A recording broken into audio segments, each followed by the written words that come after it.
এটা ছিল আমার পুজোর আগের শপিং। হ্যালো এভরিওয়ান, আমি কেয়া। কেমন আছেন সবাই? অনেকদিন পর আসছি। ভিডিও নিয়েছি কিন্তু আপলোড করার সময় হয় নাই কারণ আমার পরীক্ষা ছিল পুজোর আগেই। আর এটা হচ্ছে পুজোর ৭ থেকে ৮ দিন আগের ভিডিও।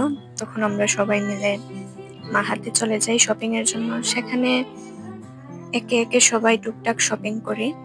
মায়ের জন্য শাড়ি খুঁজি কিন্তু শাড়ি মন মতো হয় নাই।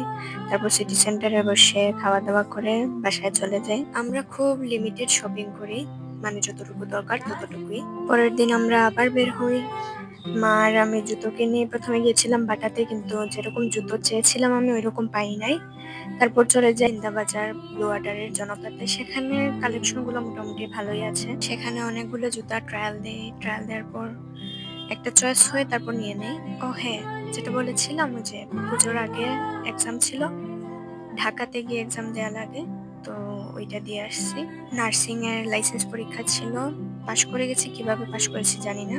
আচ্ছা, তো মা আর আমি দুজনে ওই দিন জুতো কিনি। তারপর এগেইন আমরা মায়ের জন্য শাড়ি খোঁজা শুরু করি।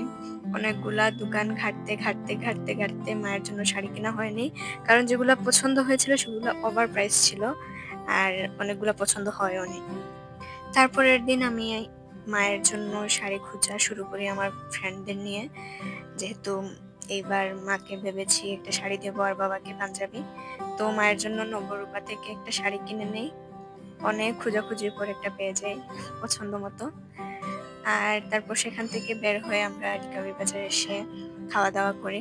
এভাবে টুকটাক শপিং করে আমি চলে যাই ঢাকা। ঢাকা থেকে আসার পর আবার আমরা সবাই মিলে শপিং এ যাই। ওই দিন ছিল পঞ্চমী। অনেকগুলা আউটলেট খুঁজতে খুঁজতে তারপর চন্দ্রবিন্দুতে এসে একটা মোটামুটি একটা শপিং হয়। তারপর অ্যাপেক্সে ঢুকেছিলাম, দেখি 50% সেল চলছে। অনেক মানুষ ছিল ওই দিন। সেখান থেকে আমার বোন একটা জুতা কিনে, আর পুজোতে বাবাকে একটা পাঞ্জাবি দিয়েছি আর মাকে শাড়ি। এই তো ছিল শপিং এর ভিডিও। Thanks for watching.